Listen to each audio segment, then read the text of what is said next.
Hi friends, welcome to Entri. This is Ramana Goud Godsala, general awareness senior faculty. ఈ వీడియోలో మనం RRB NTPC group D పరీక్షలకు సిద్ధమవుతున్న అభ్యర్థులు అనుసరించాల్సిన వ్యూహం or strategy or preparation planning అనే అంశాలపైన మనము చర్చించుకుందాము. ముందస్తు షెడ్యూల్ ప్రకారం ఆర్ఆర్బి రైల్వే శాఖ ప్రకటించిన షెడ్యూల్ ప్రకారం అయితే ఈ రోజు నుండి మనకు ఈ పరీక్ష సుమారు 60 రోజుల సమయం మనకి ఇంకా మన చేతిలో ఉంది. ఈ కాలాన్ని, ఈ 60 రోజుల సమయాన్ని అభ్యర్థులు ఎంత సద్వినియోగపరుచుకుంటారో అనే అంశం పైన వారి విజయ అవకాశాలు ఆధారపడి ఉంటాయి. కాలాన్ని సరైన రీతిలో వినియోగించుకున్న వాళ్ళే విజేతలుగా నిలిచారనే విషయాన్ని మనం మర్చిపోకూడదు.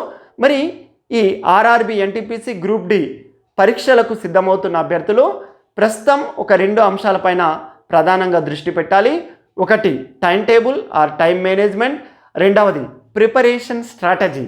ఈ 2 అంశాలపైన దృష్టి పెడితే విజయ అవకాశాలను లేదా విజయ తీరాలను సులువుగా చేరుకోవచ్చని చెప్పచ్చు. ముఖ్యంగా మనం టైం టేబుల్ గురించి మాట్లాడదాం. ఫస్ట్ అయితే టైం టేబుల్, ఏ పరీక్ష ప్రిపేర్ కావాలన్నా ముందుగా మనం టైం టేబుల్ను తయారు చేసుకోవాలి. ముందస్తు టైం టేబుల్ వల్ల మనము ఎలాంటి ఆందోళనలకు లోను కాకుండా నిర్దిష్ట సమయంలోనే సిలబస్ను పూర్తి చేసేందుకు వీలవుతుంది. కాబట్టి టైం టేబుల్ని కంపల్సరీ మన గోడకు అతికించుకొని దాని ప్రకారం ఫాలో అవుతుంటే మనం ఈజీగా టెన్షన్కు గురి కాకుండా ఉండగలుగుతాం. రెండవ అంశం time management. Time table, time management రిలేటెడే. టైం మేనేజ్మెంట్, ముఖ్యంగా టైం మేనేజ్మెంట్ అనేది విజయ అవకాశాలపైన తీవ్రంగా ప్రభావితం చూపుతుంది. పరీక్షల్లో విజయం సాధించాలంటే టైం మేనేజ్మెంట్ చాలా అవసరం. ప్రస్తుత పోటీ పరీక్షల్లో రాణించాలంటే కష్టపడి చదవడం కన్నా స్మార్ట్గా చదవడం ఇంపార్టెంట్. నేను చాలా గంటలు చదివినా, ఇంత చదివినా నాకు రాలేదు, నా అదృష్టం బాగలేదు, ఇవన్నీ కూడా నన్ను అడిగితే అనవసరమైన వాదనలే. నీ అదృష్టం బాగలేదనే దానికన్నా నీ ప్రిపరేషన్ స్ట్రాటజీ సరిగా లేదనేదే ఒక మంచి అభిప్రాయం అని చెప్పచ్చు. ముఖ్యంగా కష్టపడి చదవడం కన్నా స్మార్ట్గా చదివితేనే విజయం సాధించవచ్చు. సిలబస్ను నిర్ణీత సమయంలో పూర్తి చేసేందుకు ఈ టైం మేనేజ్మెంట్ అనేది మనకు దోహదపడుతుంది. మరి ఇప్పుడున్న పరిస్థితుల్లో మనకున్న ఈ 60 రోజుల్లో సమయాన్ని ఏ విధంగా కేటాయించాలి, సమయాన్ని ఏ విధంగా కేటాయించాలి అనే దాన్ని మనం చూడాలంటే మనకు ఫస్ట్ మనం రాసే పరీక్షలో ఎన్ని పేపర్స్ ఉన్నాయి, ఎన్ని సెక్షన్స్ ఉన్నాయి, ఇప్పటికీ మీ అందరికీ ఎన్ని పేపర్స్ ఉన్నాయి, ఆ ఏ పేపర్స్కు ఎన్ని మార్క్స్ ఉన్నాయి అనే విషయం మీ అందరికీ తెలిసే ఉంటుంది. కొత్తగా నేను దాని జోలికి ఇక్కడ వెళ్ళదలుచుకోలేను. నేను చెప్పదలుచుకున్నది ఒకటే, ఈ ఉన్న సమయంలో దేనికి ఎక్కువ కేటాయించాలనేది దానిపైన మనం దృష్టి పెట్టాలి. మనము ఈ పరీక్ష పేపర్ని పరిశీలించినట్లయితే ముఖ్యంగా మనకు ఈ 3 సెక్షన్లలో ప్రధానమైన సెక్షన్స్ మనకు రీజనింగ్ అండ్ మ్యాథమెటిక్స్, అర్థమెటిక్ రీజనింగ్కు ఎక్కువ మార్క్స్ కేటాయించబడ్డాయి. కాబట్టి దాదాపు ఓవరాల్గా పరీక్షలో ఒక 60% మార్క్స్ లేదా 60% సిలబస్ అని కూడా చెప్పచ్చు మనకి రీజనింగ్ అండ్ ప్యూర్ మ్యాథమెటిక్స్కు కేటాయించడం జరిగింది. కాబట్టి అభ్యర్థులు ముఖ్యంగా ఈ అర్థమెటిక్ రీజనింగ్ పైననే మీరు ఎక్కువ సమయాన్ని కేటాయించాలి. డైలీ ఒక 10 గంటలు చదువుతున్నారు అనుకుంటే చదవాలి. 8 గంటలు అయితే 100% చదవాలి. వీలైతే మనకు సరే ఆరోగ్యం మంచి ఉండి, వాతావరణం మంచి ఉండి చదవగలుగుతాం అనుకున్నప్పుడు 10 గంటలు చదివిన పెద్ద నష్టమేం లేదు. ఎగ్జామ్ దగ్గరికి వచ్చిన కొద్దీ అప్పుడు ఇంకా గంటల సమయం పెంచే కన్నా ఎగ్జామ్కు ముందున్న సమయంలోనే పెంచుకుంటే మనకు చివరి టైంలో కొద్దిగా రెస్ట్ కూడా తీసుకోవచ్చు. ఎందుకంటే ప్రిపరేషన్ ఎంత ఇంపార్టెంటో రెస్ట్ కూడా అంతే ఇంపార్టెంట్. రెండింటిని బ్యాలెన్స్ అంటే బ్యాలెన్స్గా మెయింటైన్ చేయాల్సిన బాధ్యత ఈ ఆస్పిరెంట్స్ పైన ఉంటుంది. కాబట్టి మొత్తం ఆర్ఆర్బి సిలబస్లో మనం అనుకున్నట్టు 60% ఈ రెండింటికే ఉంది. కాబట్టి అభ్యర్థులు ఖచ్చితంగా ఈ అంశాలపైన మీరు ఎక్కువ దృష్టి పెట్టాలి. డైలీ 10 గంటల సమయం ఒకవేళ చదివితే అందులో 6 గంటలు మీరు ఈ ఆర్థమెటిక్, రీజనింగ్, మ్యాథ్స్కే కేటాయించాలి. ముఖ్యంగా మనం జనరల్ అవేర్నెస్ వలె చూసుకుంటా పోదాం అంటే దీనికి సాధ్యం కాదు. ఎంతసేపు మనం ఈ రీజనింగ్, మ్యాథ్స్ను ప్రిపేర్ అవుతున్నప్పుడు ప్రాక్టీస్ ఇంపార్టెంట్. అందుకే పెన్ను పేపర్స్ తీసుకొని వీలైనంత వరకు ప్రాక్టీస్ చేయాలి. రకరకాల మోడల్స్ చేస్తూ ఉండాలి. ఎందుకంటే ఒక మోడల్లో పర్ఫెక్ట్ ఉండొచ్చు, ఇంకొక విధానంలో అందులో మనం వీక్ ఉండొచ్చు. కాబట్టి మనం సాధ్యమైనంత వరకు ఇవి మనం ఎక్కువ సమయం కేటాయిస్తూ ప్రాక్టీస్ చేస్తూ పోలా. ఒక దశలో మనం ప్రాక్టీస్ ఎక్కడికి ఏరుకున్నాలంటే నువ్వు ప్రశ్నను చూస్తే ఆన్సర్ను ఎక్స్పెక్ట్ చేసేంత విధంగా ఉండాలి. ఇలా రెండు అంశాలు ఉండాలి. ఒకటి స్పీడు, రెండు అక్యురెన్సీ. ఈ అక్యురెన్సీ ఉండాలి. ఏదో గుడ్డిగా నేను స్పీడ్ చేసి తప్పు చేస్తే లాభం లేదు కదా. కాబట్టి స్పీడ్ అక్యురెన్సీ ఉండాలంటే మీరు సాధ్యమైనంత వరకు ఎంత ప్రాక్టీస్ చేసుకుంటే అంత బెస్ట్. కాబట్టి సో యాస్పిరెంట్స్ మీరు ఫస్ట్ ఈ రీజనింగ్ మ్యాథమెటిక్స్ పైన ఎక్కువ సమయాన్ని కేటాయించండి. నేనే పర్ఫెక్ట్ ఇప్పటికీ నాకు వచ్చింది అనేది కాంపిటేటివ్ దాంట్లో ఆ వర్డ్ పనికిరాదు. ఎంత వచ్చినా కూడా ఇంకా చదువుతూ ఉండాలి. కొత్త మోడల్స్, కొత్త దాంట్లో పద్ధతులలో మనం ప్రిపేర్ అయితే ఈజీగా మనము విజయ తీరాలను ఎంచుకోవచ్చు. మీకు పరీక్ష మీరు ఎగ్జామ్ హాల్లో ఏదైతే ఎగ్జామ్ హాల్ మనం ఇదైతే కంప్యూటర్ బేస్డ్ టెస్ట్ కాబట్టి ఆ క్వశ్చన్ చూడంగానే మీకు ఈజీగా ఈ ఆన్సర్ ఇది ఉండవచ్చు అనే ఆలోచన మీకు రావడం మంచిది. కాబట్టి వస్తే మనం ఈజీగా మార్క్స్ గెయిన్ చేసుకునే అవకాశం ఉంటుంది. కాబట్టి ముఖ్యంగా స్పీడు, రెండు మనం ఇంతకుముందు చెప్పినట్టు అక్యురెన్సీ ఉండే విధంగా చూడాలి. ప్రతి క్వశ్చన్కు దాదాపు 30 నుండి 40 సెకండ్ల లోపలనే మనం ఆన్సర్ చేసే విధంగా ఉంటే ఏదన్నా మనకు టఫ్ క్వశ్చన్ ఉన్నా కూడా మనకి ఈ సమయం అక్కడ మనకు కలిసి వస్తుంది. సో యాస్పిరెంట్స్ 30 నుంచి 40 సెకండ్లోనే ఒక ప్రశ్నకు సమాధానం చెప్పే విధంగా మీ సన్నద్ధత ఆర్ మీ ప్రిపరేషన్ ఆ విధంగా ఉండాలని చెప్పచ్చు. ఇక నన్ను అడిగితే ఈ 3 నెలలు ఏదైతే 3 నెలలకు లేదు మనకు ఈ 60 డేస్ మీకు 3 విషయాలు తెలాలా: తినడం, చదువుకోవడం, పడుకోవడం, తినడం, చదువుకోవడం, పడుకోవడం. ఈ అంశాలపైన మీరు దృష్టి పెడితే ఈజీగా మనకు అవకాశాలు ఉంటాయి. సరే, మనం అర్థమెటిక్, రీజనింగ్ చదివిన తర్వాత నెక్స్ట్ ప్రిఫరెన్స్ దేనికి ఇవ్వాలి? నెక్స్ట్ ప్రిఫరెన్స్ మనకు సెకండ్ ప్రిపరేషన్లా ముఖ్యంగా జనరల్ అవేర్నెస్. ఆటోమేటిక్గా అవి 2 అయిన తర్వాత ఉన్నది జనరల్ అవేర్నెస్సే. జనరల్ అవేర్నెస్ వల్ల ఒక అడ్వాంటేజ్ ఏముంటుందంటే ఈ ఎన్టీపీసీ గ్రూప్ డి ఏదైతే మనం ఈ మొత్తం పరీక్షల్లో సులభంగా అతి తక్కువ సమయంలో ఎక్కువ మార్కులు సంపాదించుకునే సెక్షన్ ఏదైనా ఉన్నదంటే అది జనరల్ అవేర్నెస్సే. ఇలా ప్రాక్టీస్ చేసుడు ఏముండదు, నీకు వచ్చిందా నువ్వు డైరెక్ట్ బిట్ పెట్టేస్తావు. కాబట్టి నీకు ఆటోమేటిక్గా సమయం మనకు ఆదా అవుతుంది. కాబట్టి సెకండ్ ప్రిఫరెన్స్ మనం జనరల్ అవేర్నెస్లు ఇవ్వాలి. అయితే ఇక్కడ జనరల్ అవేర్నెస్లో చాలా అంశాలు ఉన్నాయి. మళ్ళీ జనరల్ అవేర్నెస్లో కరెంట్ అఫైర్స్ ఉంది, స్టాక్ జీకే ఉంటుంది, పాలిటీ, ఎకనామీ, అలాగే మనకు చరిత్ర, జనరల్ సైన్స్. మళ్ళీ జనరల్ సైన్స్లో physics, chemistry, biology, science and technology, computer science, ఇట్లా విభాగాలు ఉంటాయి. కాబట్టి జనరల్ అవేర్నెస్లో మళ్ళీ మనం ఫస్ట్ ప్రిఫరెన్స్ ఏది అంటే కరెంట్ అఫైర్స్కి ఇవ్వాలి. ఎందుకంటే ఇలా మనకు కరెంట్ అఫైర్స్ నుండి ఈ సెక్షన్ నుండి మనకు దాదాపు 10 నుండి 15 బిట్స్ కరెంట్ అఫైర్స్ నుండి వచ్చే అవకాశం ఉంది. నిజానికి ఒక్క విభాగం నుండి 10 నుండి 15 ప్రశ్నలు రావడం అంటే అది అంత ఆషామాషి వ్యవహారం కాదు. సో యాస్పిరెంట్స్ కరెంట్ అఫైర్స్ పైన ప్రత్యేకమైన దృష్టి పెట్టాలి. ఎంట్రీ యాస్పిరెంట్స్కు దాదాపు ఈ సమస్య లేకుండా మేము ఆల్రెడీ మంత్లీ వైజ్ కరెంట్ అఫైర్స్ను దాదాపు పర్ఫెక్ట్గా అందించడం జరుగుతుంది. అందులో మనం అంతర్జాతీయ అంశాలు, జాతీయ అంశాలు, ప్రాంతీయ అంశాలు, స్పోర్ట్స్, సైన్స్ అండ్ టెక్నాలజీ, అలాగే మనకు మరణాలు, నియామకాలు, కమిటీలు, ముఖ్యంగా రైల్వే వ్యవస్థ పైన ఫోకసింగ్ పెట్టి ఈ మంత్లీ వైజ్ కరెంట్ అఫైర్స్ను ఎంట్రీ ఆఫ్ దాదాపు ఆస్పిరెంట్స్ యొక్క విజయ అవకాశాలను మెరుగుపరిచే దిశగా ఎంట్రీ ఆఫ్ కరెంట్ అఫైర్స్ అందిస్తుంది. అందులో దాదాపు మేము శతవిధాల మిమ్మల్ని విజయ తీరాలకు చేర్చాలని మేము ఆ దిశగా ఆ మెటీరియల్ను అందించడం జరుగుతుంది. మీరు ఎంట్రీ ఆఫ్ కరెంట్ అఫైర్స్ను కూడా చూడండి. అది మంత్లీ వైజ్ మనకు కరెంట్ అఫైర్స్ ఉంది. ఇక ముఖ్యంగా మనము ఈ 10-15 బిట్స్ కరెంట్ అఫైర్స్ వస్తున్నాయి కాబట్టి కరెంట్ అఫైర్స్ పైన ప్రత్యేకమైన దృష్టి పెట్టాలి. నేను కరెంట్ అఫైర్స్ నాకు ఇష్టం ఉండదు, నేను చదవ అంటే కష్టం. ఎందుకంటే కరెంట్ అఫైర్స్ నీకెంత ఇబ్బందో నీ ఎదుటి వ్యక్తికి కూడా అంతే ఇబ్బంది ఉంటుంది. అది అందరికీ కొత్తనే కరెంట్ అఫైర్స్, ఈవెన్ చెప్పే వాళ్ళకు మాకు కూడా కొత్తనే. ఎందుకంటే ఎప్పటికప్పుడు చూస్తుంటాం, దానికి సంబంధించిన మెటీరియల్ని సేకరించుకొని చెప్తాం. కాబట్టి మీరు కూడా కరెంట్ అఫైర్స్ పైన ఎట్టి పరిస్థితులను నిర్లక్ష్యం చేయకుండా ఖచ్చితంగా కరెంట్ అఫైర్స్ పైన దృష్టి పెట్టండి. దానిలో మనకు 10 to 15 ఈజీగా మనము క్వశ్చన్స్ను చేసుకునే అవకాశం ఉంది. రైట్, మనము అర్థమెటిక్, రీజనింగ్, మ్యాథమెటిక్స్ అయిపోయింది. సెకండ్ ప్రిఫరెన్స్లో మనం జనరల్ అవేర్నెస్లో కరెంట్ అఫైర్స్ని చూసినాం. మరి కరెంట్ అఫైర్స్ కూడా అయిపోయింది. కరెంట్ అఫైర్స్ దాదాపు డైలీ 2 అవర్స్ చదివే విధంగా ప్రయత్నం చేసుకునేలా సమయం మీరు ఉదయం సమయాన్ని కేటాయిస్తారా, రాత్రి సమయం కేటాయిస్తారా, మధ్యాహ్నం సమయం కేటాయిస్తారా అనేది మీ మనసును బట్టి, మీకుండే పరిసరాలను బట్టి దాన్ని మీరు సమయాన్ని కేటాయించవచ్చు. ఈ సమయంలో ఇది యదాలనేది ఎక్కడ ఉండదు. జనరల్గా ఓవరాల్గా ఒక అభిప్రాయం ఉంటుంది. మనకి ఏదైతే టఫ్ ఉంటుందో ఆ టఫ్ ఉన్నదాన్ని ఉదయం సమయంలో చదివితే మంచిదనే ఒక అభిప్రాయం, మెజారిటీ వాళ్ళ అభిప్రాయం అది పాటిస్తే మంచిది. లేదా మీ వీలున్నప్పుడు కూడా చదువుకోవచ్చు, దాంట్లో సందేహం లేదు. ఇక నెక్స్ట్ అంశం ఏది మనకు ముఖ్యంగా జనరల్ అవేర్నెస్. జనరల్ అవేర్నెస్లో మళ్ళీ మనకు జీకే ఉంటుంది. Third preference GK, general knowledge. ఇది స్టాక్ జీకే. ఈ జనరల్ నాలెడ్జ్ నుండి కూడా మనకు 10 నుండి 14 ప్రశ్నలు వచ్చే అవకాశం ఉంటుంది. ఈ జనరల్ నాలెడ్జ్ మళ్ళీ ఏముంటుందని చెప్తున్నాం మనం, పాలిటీ, తర్వాత ఈ ఎకనామీ, తర్వాతంగా హిస్టరీ, అలాగే మనకు జాగ్రఫీ అనే అంశాలపై ఉంటాయి. స్టాక్ జీకే ఇది.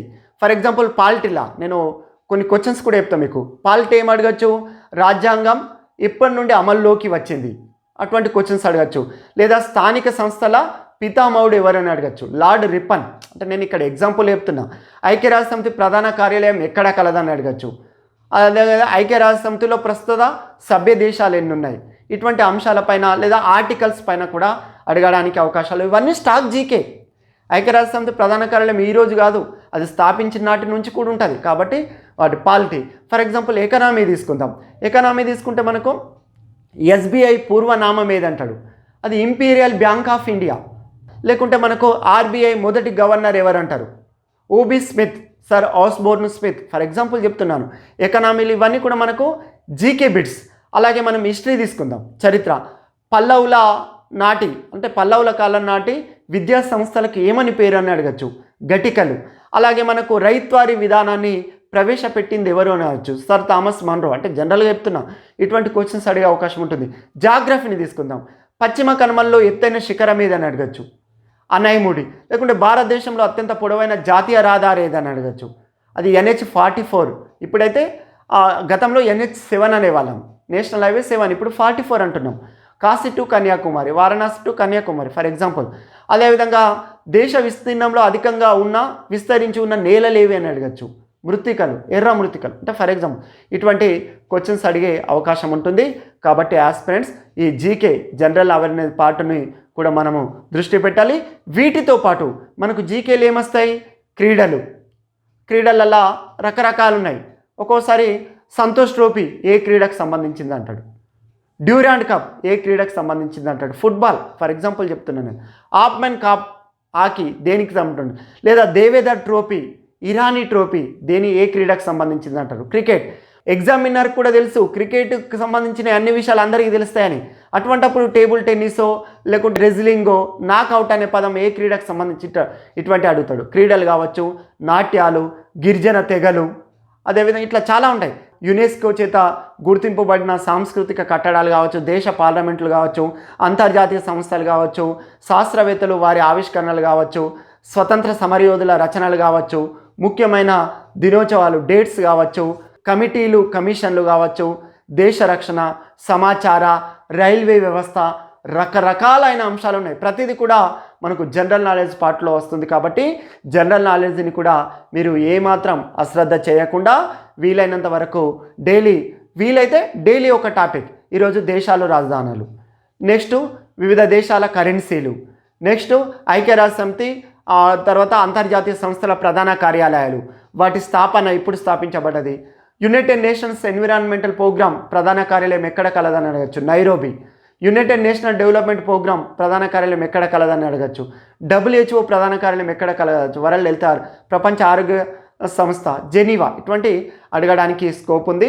రైల్వే, భారతదేశంలో మొట్టమొదటిసారిగా రైల్వే ఏ సంవత్సరంలో ప్రారంభించబడ్డది, ఏ గవర్నర్ జనరల్ కాలంలో ప్రారంభించబడ్డది, డలౌసీ. అంటే ఫర్ ఎగ్జాంపుల్ అటువంటి అన్నీ కూడా మనకు జనరల్ నాలెడ్జ్లో అడగడానికి 100% స్కోప్ ఉంది. కాబట్టి సో ఆస్పిరెంట్స్ ఈ జీకేలో మీరు ఈ అన్ని అంశాలను డైలీ ఒక 2 టాపిక్లను తీసుకొని ఒక డైలీ 1-2 అవర్స్ను మీరు ప్రిపరేషన్ చేసుకోవడం చాలా చాలా ఉత్తమం.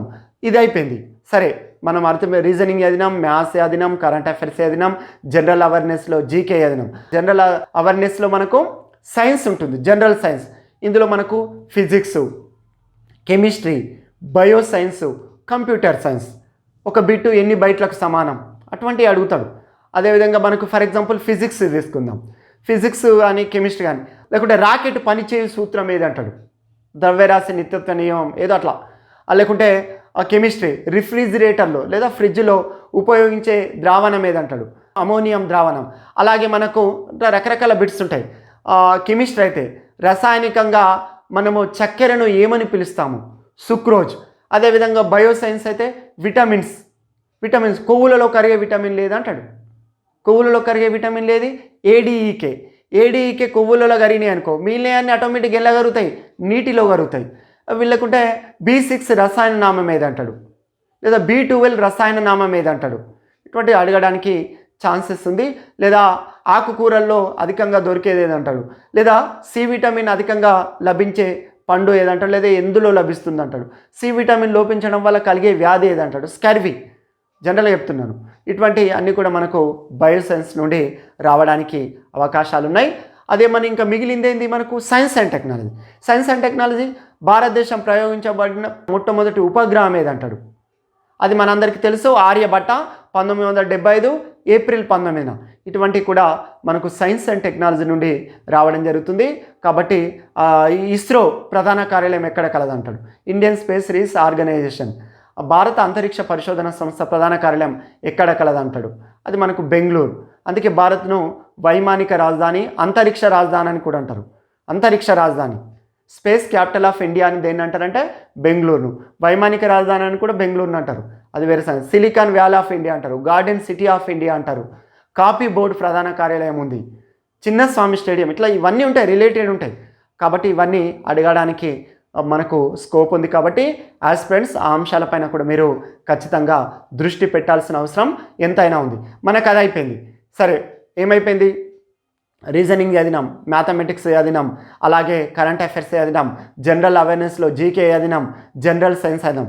అంత preparation okay, complete, satisfied. Yes, నా ప్రిపరేషన్ అయితే నేను పర్ఫెక్ట్ చదివినా అని నీకు ఒక ఆత్మవిశ్వాసం వచ్చిన తర్వాత నువ్వు చేయాల్సింది ఏంటంటే మార్క్ టెస్ట్. ఎన్ని పరీక్షలు రాస్తే, మోడల్ పరీక్షలు రాస్తే నీ విజయం అంతంత దగ్గరికి అవుతున్నావు అన్నట్టు దాని అర్థం. ఎందుకంటే నీ తడబాట్లు, నీ పొరబాట్లు, నీ సందిగ్ధతలన్నీ కూడా నీకు మోడల్ టెస్ట్, మార్క్ టెస్ట్లనే నీకు తీరిపోతాయి. నువ్వు ఒక క్వశ్చన్ చదివినావు, నీకు వస్తలేదు అంటే నువ్వు దాంట్లో వీక్ ఉన్నావు, నీకు ముందే సమయం ఉంది కాబట్టి దానికి సంబంధించింది నెక్స్ట్ నువ్వు ప్రిపరేషన్ వెంటనే తీసేసుకునాలా. ఈ క్వశ్చన్ ఎందుకు రాలేదు అంటే మనం ఈ టాపిక్లో మనం వీక్ ఉన్నాం, ఆ టాపిక్ను మరొకసారి చదువు, అవసరం అనుకుంటే ఒక బిట్స్ రాసుకో అటువంటి. కాబట్టి మార్క్ టెస్ట్ ఎలాగో మనది ఈ కంప్యూటర్ బేస్డ్ టెస్ట్ కాబట్టి ఇది ఏ విధంగా ఉంటుంది, క్వశ్చన్స్ ఏ విధంగా ఉంటుంది, మనం దాన్ని ఎట్లా సబ్మిట్ చేయాలా, అవన్నీ కూడా నువ్వు అక్కడ పోయి తడబడి అక్కడ పోయి టెన్షన్కు లోనయ్యే బదులు ఈ మోడల్ టెస్టులు వేయడం వల్ల నా తడబాటు పొరబాటు ఏదో నువ్వు ఇక్కడే కావడం వల్ల నువ్వు ఎగ్జామ్స్ని ఈజీగా సులభంగా రాయవచ్చు. కాబట్టి నువ్వు మార్క్ టెస్టులు ఇది చాలా చాలా చాలా ఇంపార్టెంట్. నువ్వు ఎన్ని టెస్టులు వేస్తున్నావు అంటే నువ్వు విజయానికి అంత దగ్గర అవుతుంది. ఆ టెస్టులు రాసేటప్పుడు కూడా, మార్క్ టెస్టులప్పుడు కూడా నిజాయితీని పరీక్షించుకునాలా. ఈడ రాలేదు నాకు ఎగ్జామ్లు వస్తుంది, ఒక మార్కు తక్కువ వచ్చినా ఎక్కువ మార్క్ వేసుకున్నాడు, ఫ్రెండ్స్ తోటి కలిసి చేస్తే అరే నాకు అది వస్తుండే, ఏం కాదు నాకు వస్తుంది, నేను అనుకోకుండా తప్పు పెట్టిన ఒక మార్క్ అట్లా అనద్దు. రాకుంటే రాకపోని, నువ్వు ఇక్కడ ఎంత నిజాయితీ ఉంటే అంత బెస్ట్.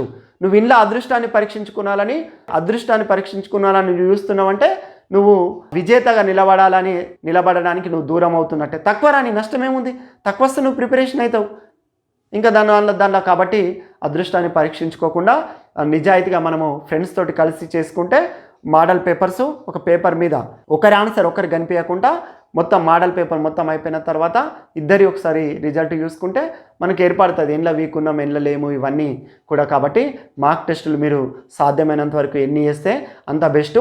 కాంపిటేటివ్ దాంట్లో నేను పర్ఫెక్ట్ నాకు వచ్చింది నేను ఇదే వస్తుంది అనేది ఎప్పుడు ఉండదు. మళ్ళీ కాంపిటేటివ్ దాంట్లో ఒక బుక్ పర్ఫెక్ట్ నేను చెప్పిన బిట్స్ కదండి, వేరే బిట్స్ ఎవ్వి చదవద్దు అంటే అంతకన్నా పెద్ద మిస్గైడు ఇంకేముండదు. కాంపిటేటివ్ దాంట్లో ఎన్ని చదివితే అంత బెటరు. అట్లానే అన్నీ చదవాల్సిన అవసరం లేదు. ప్రామాణికమైన పుస్తకాలను ఎంపిక చేసుకొని ప్రాక్టీస్ ఎంత చేసుకుంటే మనకు అంత బెస్ట్. మీరు ఎగ్జామ్కు 10-15 రోజుల ముందు ఇదంతా కూడా మనకు December 1 or December 1 to date లోపల ఇదంతా అయిపోలే. మార్క్ టెస్ట్లు అవన్నీ అయిపోయిన తర్వాత మీకు రిమైనింగ్ ఏదైతే కొంచెం సమయం ఉంటుందో ఆ సమయాన్ని మీరు మిగతా అంశాలపైన మీరు దృష్టి పెట్టాలి. ఎందుకంటే ఇప్పుడు ఇలా కోట్ల మంది లక్షల మంది ఎగ్జామ్స్ రాస్తున్నారు కాబట్టి మీకన్నా ముందున్న ఎగ్జామ్స్ వాళ్ళ యొక్క పరీక్షా పత్రం ఎట్లుంది ఆ అంశాలను కూడా మీరు ఎప్పటికప్పుడు దృష్టి పెడితే ఈజీగా మనకు విజయాన్ని సాధించవచ్చు. సో ఆస్పిరెంట్స్ మీరు ఇవన్నీ కూడా ఈ అంశాలపైన దృష్టి పెడతారని ఎంట్రీ యాప్ మనస్ఫూర్తిగా ఆశిస్తుంది. ఎంట్రీ యాప్ మీకు కావలసిన సలహాలు సూచనలు కూడా ఇవ్వడం జరుగుతుంది. ఎంట్రీ యాప్ తరఫున మేము 500 most expected bits general awareness నుండి ఆ 500 క్వశ్చన్స్ వాటికి ఆన్సర్ వాటికి సంబంధించిన వివరణ కూడా మేము ఇవ్వబోతున్నాము. సో ఆస్పిరెంట్స్ మీరు దానిని కూడా వినియోగించుకోండి. అందులో ఆ 500 క్వశ్చన్స్లలో జీకే ఉంటుంది, కరెంట్ అఫైర్స్ ఉంది, బయోసైన్స్ ఉంది, ఫిజిక్స్ ఉంటుంది, కెమిస్ట్రీ ఉంటుంది, పాలిటీ ఉంటుంది, ఎకనామీ ఉంటుంది, జాగ్రఫీ ఉంటుంది, కంప్యూటర్ సైన్స్ అన్ని అంశాలను క్రోడీకరించి మేము ఇస్తున్నాము. సో ఇవన్నిటి కూడా మీరు పాటించి మీరు విజయం సాధిస్తారని ఎంట్రీ యాప్ మనస్ఫూర్తిగా ఆశిస్తుంది. So all the best.